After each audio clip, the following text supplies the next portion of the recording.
And welcome to the Vision Alignment Show, where we all understand how important it is to identify that we all have blindness in our lives. So understanding that blindness and sometimes putting blinders on and making sure that you're focused and have tunnel vision on your vision is sometimes what you need. But at other times, you need to take those blinders off and be able to see the world around you. That is why it's so important to understand your vision and why your core beliefs, your core values should be aligned with that vision.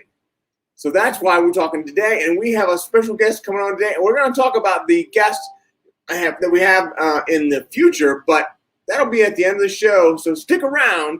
But the guest we have on today is Kim Easton from the National Sports Center for those with disabilities. I think there's a better name for it. Hello, Kim. Good morning. How are you? I'm great. How are you? I'm doing fantastic. Thanks. Good. Good. So I said the name National Sports Center for the Disabled. Is that right? That's absolutely right. Okay. I don't think I said that. It's a long name. It's a long name, but it really is what we do and who we serve. So tell me, when is your first recollection of knowing your vision?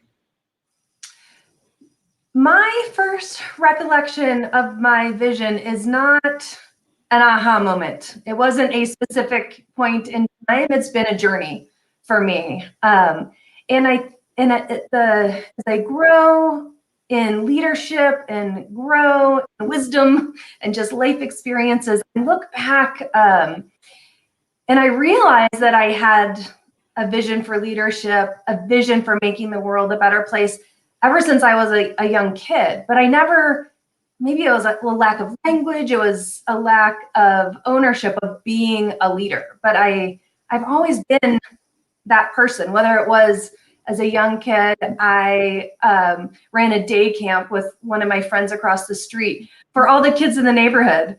And they would all come up and play in the side yard and do arts and crafts and just have fun. And it just was, I didn't think about that as leadership, but there I was. I was in student council. I was in, the arts and leadership roles. So all along my journey, I've found myself in those positions without ever really saying, hey, I want to be a leader. There wasn't a time. So as I reflect over those journeys, I've really spent a lot of time though honing it in, because I think to your point, it's so important to know what drives us, right? And I am a leader who believes in purpose. That if you don't have a core purpose, if you don't understand and uncover your purpose, then you lose the opportunity to have that passion and clarity. So my leadership purpose is to make a positive difference in the world by taking action. And so, I spent a fair amount of time kind of honing that in and looking at my journey, the various nonprofits that I've led, the impact that I still want to have in the world. There's room in every person's life to take action as a leader. And it doesn't matter what you're doing if you're living from passion. Awesome. If you want to hear more, stay right there.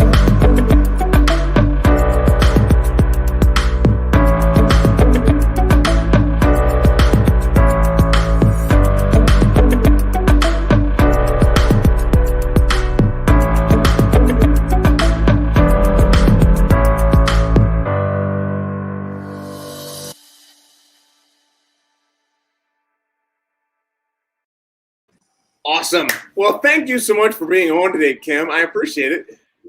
We appreciate it because there's listeners out there from all walks. There's some that are in wheelchairs. There are some that are just up and around, and they're doing things, and they're trying to do things to do better in the world. So it's so important to do that. And before we get into this, I want to encourage people that are online, the audience out there, to share this video out with as many people as you can think of, because that's really where the growth comes from. As we continue to grow this channel, we will want to have as many listeners as we possibly can. But also, if you would, put a picture of you winking in your timeline. When you put a picture of you winking in your timeline, I want you to understand how important it is to know what makes you unique. We all have something that makes us unique. We all have something that makes us who we are, and we need to use that to help other people. And that's really what one of the main things that we talk about in the Vision Alignment Show is how you want to use those core beliefs, those core values, and those core strengths in order to make a difference in the world. So thank you so much for doing that. Oh, and if you will, when you put that in your timeline, put a hashtag of Brian with one eye and a hashtag of Winking with Wagner. And then you're going to be, and tag me on it. You're going to be entered into a raffle to win a free copy, a signed copy of my book. Sometimes it does take a brain surgeon. So, wow, that was a mouthful. Kim, tell me a little bit more about you and what you do. Sure. So I am the CEO at the National Sports Center for the Disabled. And we are an organization, one of the most comprehensive organizations that provides adaptive outdoor recreation experiences and sports across Colorado, up in the mountains and across the Front Range. We provide over 20 different types of adaptive outdoor experiences. And we really live from a place, our core credo, which is everyone is able and anything is possible. So it really ties in with what you're talking here about in terms of vision and possibility. So tell me, 20 different sports, what could those be? We do everything. Started as an alpine ski program. So we have adaptive alpine skiing, snowboarding, ski biking. We have all sorts of adaptive equipment for Nordic skiing, rock climbing, flat water sports, whitewater sports, and the list just goes on. Therapeutic horseback riding, camping, hiking, anything that you want to do in the great outdoors to really push your limits and have those beautiful experiences and connection with nature. We're the conduit to provide the support to get you out there and do it. You must have quite a following. We serve over 4,000 individuals a year in a typical non-pandemic year. Yeah. Our goal now, we just celebrated our 50th anniversary. We've been in existence since the 1970s, before the ADA requirements were even a concept. And our goal is to continue to grow that outreach, to provide more programmings along the Front Range and a wider variety of experiences in the mountains so that we can get more people out there living their best lives. Well, that's incredible. So what has the pandemic done to your activities? Well, we are an organization that thrives on adaptation. So we were ready. Yeah, right? Ready for it, probably more than most organizations. We're about adapting all the time. It's been a challenge. We had to end our ski season early last year. We adapted and launched a whole series of virtual programs when the country was really in, true lockdown, people not leaving their homes. And then slowly but surely, we've gotten back over the summer with some programmings and launched our entire winter program again starting in December. So we've been providing our ski, alpine, snowboard, Nordic lessons all winter. Obviously it's taken a lot of coordination and different approach to operations, but it's been phenomenal. And the feedback from our participants and their caregivers and their family members has been incredibly motivating. Yeah. Isn't that great to hear those stories come back? It really is. And, we know that people living with disabilities already are on the side of living a life that's very isolated and not as active. And, there's a lot of mental health issues that go along with living with a disability. And so for our participants, getting out on a mountain, having that exhilaration, being connected with other people that are doing the same thing in an adapted way is so life-changing for them. So the hardest part about being shut down during COVID was knowing that the people that we serve were experiencing higher challenges without us. So now that we're back at it, it's thrilling. It's absolutely amazing. That's awesome. So tell me, what sort of disabled people do you serve? We serve all types of disabilities. I have yet to hear of someone who has come to us and said, I want to have this experience, that we haven't been able to come up with a way to do that. So all different types of physical disabilities, emotional, behavioral, intellectual. We are the go-to agency to provide that support. Wow. And so you must have on staff caregivers as well. We have an incredibly compassionate, passionate, talented staff. That many of our staff are certified therapeutic rec specialists, but we also have a lot of specialists that are, high caliber rock climbers, whitewater paddlers. We have a competition center that trains upcoming Paralympic athletes. So we have coaches. So we have a wide range of individuals on the staff side because we have a wide range of individuals coming in as participants. And so we also rely on an incredible core of volunteers. In a typical year, we take advantage of probably over 1,000 volunteers in hundreds of thousands of hours of volunteer time.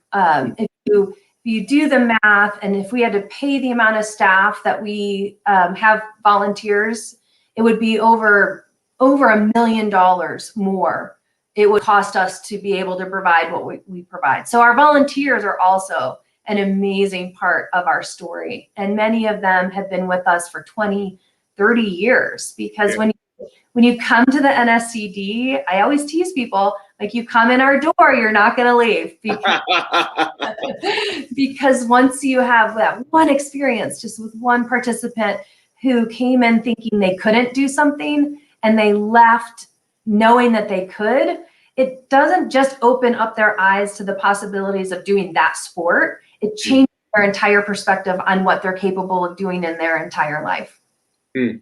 Wow. So that makes me think of back to what you were saying about the whitewater rafting and all that. That makes me think of that movie, the documentary Eric Weinheimer did. Are you familiar with that? Yep. Where he went down the Colorado River through the Grand Canyon. Yes, absolutely. He's a great supporter of ours, and as well. Really? We those kinds of stories we're so excited when that's in the news. And I think in the last 50 years, the change in understanding the ability of people living with disabilities has been phenomenal. And I think we're at a pinnacle where it's going to grow even more. And our organization recently went through a rebranding process, and our new tagline is Rethink Ability.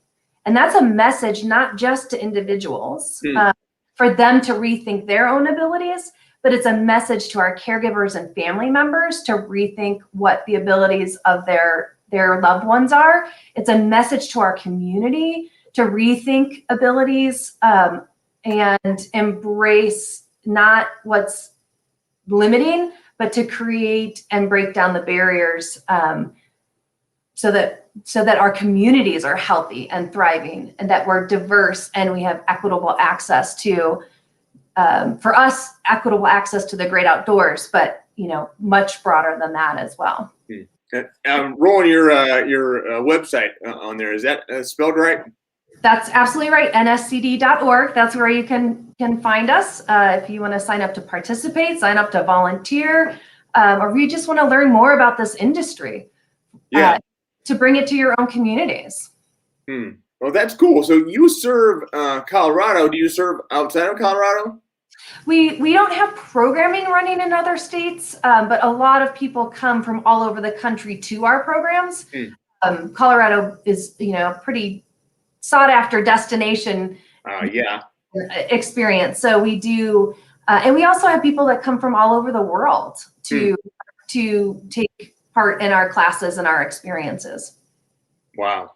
Well, that is incredible. You're doing great work. I love it. Very, very cool. So tell me, personally and really professionally, what would you say is the biggest factor in your success?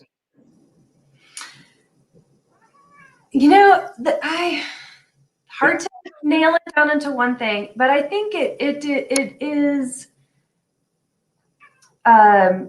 just taking chances, being bold, leading from a place of boldness, and not asking, gee, why shouldn't I do this? Or, buying into the myth of why certain populations aren't getting served well, and instead asking the question, why not? Like, why isn't this happening? And then taking action. It really goes back to that leadership purpose statement that I was saying, which is to make a positive difference in the world by taking action. Because we can all sit in our homes and think, oh, I wish I could do something to make a change.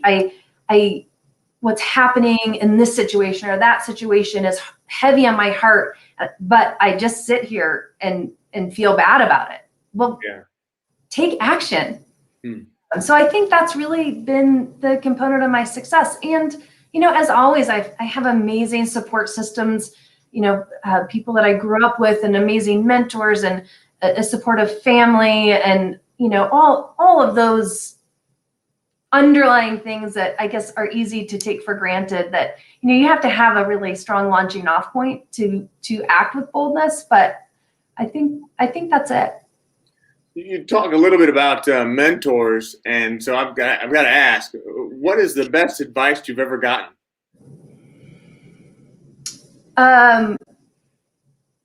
There's so many. How to hone in on one? I think maybe more than one. Then that is fine.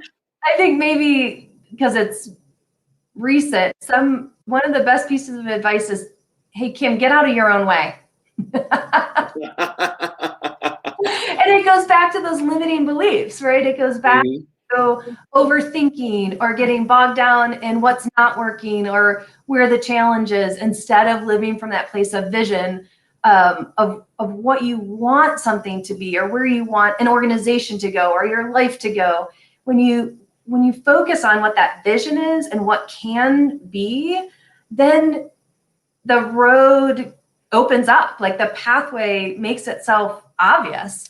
And then you can take action, then you can be bold. But if you're living from a place of fear or feeling run down or what can't work, then you're in your own way. So I think that's a really good piece of advice. How do you do that? How do you stay out of your own way? By focusing on your vision. What else? Focusing on vision for sure. I think taking time for self-care, whether that's meditation or exercise or getting together and talking really authentically with the people in your life that are going to hold you accountable, being in that place of wellness, eating healthy, all of those things that wind down when you're in the grip or you're overwhelmed, sleeping well. I think all of that self-care is absolutely critical. And being mindful, really focusing on situations where if you feel escalated, or if you feel run down, or you feel overwhelmed, taking time to reflect on what was it about that situation that resulted in me feeling that way. Can I name those feelings? And then next time I'm in a situation like that, can I choose a different way to react? Can I make a different choice that's going to be more proactive, that's going to be more effective? Okay. That makes sense. What are some of the obstacles and challenges you're still working on, still trying to overcome?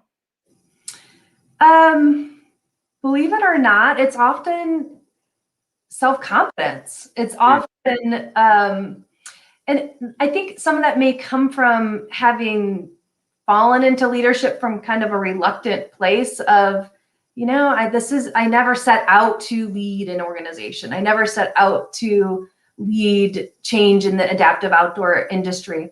So I always have that little bit of self-doubt under, like, why me? Like, who am I to think I can make this big change or take a 50-year legacy organization to its next vision? Yeah. But then when I reflect on that, I say, why not me? Yeah. Why not me? Why not you? Like anyone that's in that boat. So I think that can be a challenge. And then, there's just tactical. The pandemic has been an amazing challenge. Building a financially stable organization where you can really truly have the resources that you need to fulfill a vision. And I think, unfortunately, a lot of nonprofit organizations in particular live from a mindset of scarcity rather than a mindset of abundance. And again, that scarcity mindset of why we can't do something. We don't have the resources to do that. We can't, we would love to be this, but we can't be that. Has been kind of the mantra of the industry, and it's time to change that. There's a book called The Art of Possibility that, if you haven't read, is a phenomenally inspiring book. It was written by a couple whose last name is Zander, and he ran an orchestra and lives from this place of abundance. And it's just an absolutely game-changing book to say, instead of a downward spiral of all of the things that we can't do, let's live from a place of vision and take action step by step on the little components that we can do. And the synergy and the flywheel will get spinning, and all of a sudden you can do this. And once you do that, then you can do the next thing. And so living in that place of abundance versus scarcity, I think, for nonprofits is a huge challenge. Awesome. Great answer. And I always get great ideas for books in these interviews. So thanks for giving me another one. Yes, it's a great book. It really was a game changer. I go back to it regularly. When I feel stuck or I feel overwhelmed, I will go back to that book and be like, okay, let's go back to the basics. Okay. Well, then tell me, you must have a lot of things going on. I know that. But there's always things that happen, and sometimes you're not aware of them. So what is your biggest blind spot? My biggest blind spot is I am so passionate and I am so driven that intensity can be overwhelming to people around me, particularly people within my organization. So I have to be really careful and slow down and be really specific in explaining vision and keeping the whole team, and that's every level of organization, tied into the game plan. The whether it's the strategic plan or the a new vision or rolling out a new brand. So for me, it's slowing down enough. I just run at 110%. I sometimes forget that other people don't, and my mind is 10 steps beyond where where the conversation may be right at this moment. So backing up and making sure that every stakeholder is part of the process and is understanding where we're going as an organization. That's, I think, my biggest challenge as a leader. That can be my biggest blind spot. Like, of course you know this. Like, we've been thinking about this for months. And they're like, no, you've been thinking about this for months. Like, thank you. You're right. You're absolutely right. So let's back up and get everybody on the same page. So you talked earlier about changing your brand and in this rethinkability. Are there other things that you've changed to that? We did. We spent almost 18 months because of COVID, doing a process that involved getting input internally, then externally. We interviewed hundreds of volunteers, participants, caregivers, past board members, current board members, community partners, you name it, like just hundreds of data points about how they perceived the National Sports Center for the Disabled. What was our impact? Where did we have challenges? Where could we grow? And so our brand work came out of that. And although it's not monumental in terms of different, it is so organically who we have been for 50 years that it's incredibly powerful, because it's putting words and specific messaging to the authentic core self that NSCD has been from day one. And to me, that is what a branding process should be. And that is a successful brand process. So we started, like I said, 70 years ago in 1970, some doctors at Children's Hospital in Colorado called Winter Park Resort and said, we want to bring up this group of kids who have experienced amputations and take them skiing so that they can see that they can live a typical life. They can live the life that they want to live. Yeah. And the leadership at Winter Park went to ski school. They happened to talk to a gentleman by the name of Hal O'Leary, who was our founder, and said, hey, Hal, what do you think about taking these kids skiing? He's like, let's do it. Absolutely. Let's figure this out. And you have to, there was not adaptive equipment back then. Right. So this was Hal putting, outriggers together and duct tape and, really in terms of adapting equipment, it was on the spot adaptation. And it was him going out on one ski and figuring out, how do I teach somebody to ski on one ski with outriggers? And so our core credo, that anyone is able and anything is possible, truly came from that first moment that we existed. Hal's comment was, that was what he was saying. Absolutely. That is possible. We can make that happen. And so while it's not a new concept, having the language, being able to, and the recognition, the feedback from, again, volunteers that have been with us for 30, 40 years, calling me up and saying, Kim, this branding is so spot on. We are so excited about this because I've been saying this for years.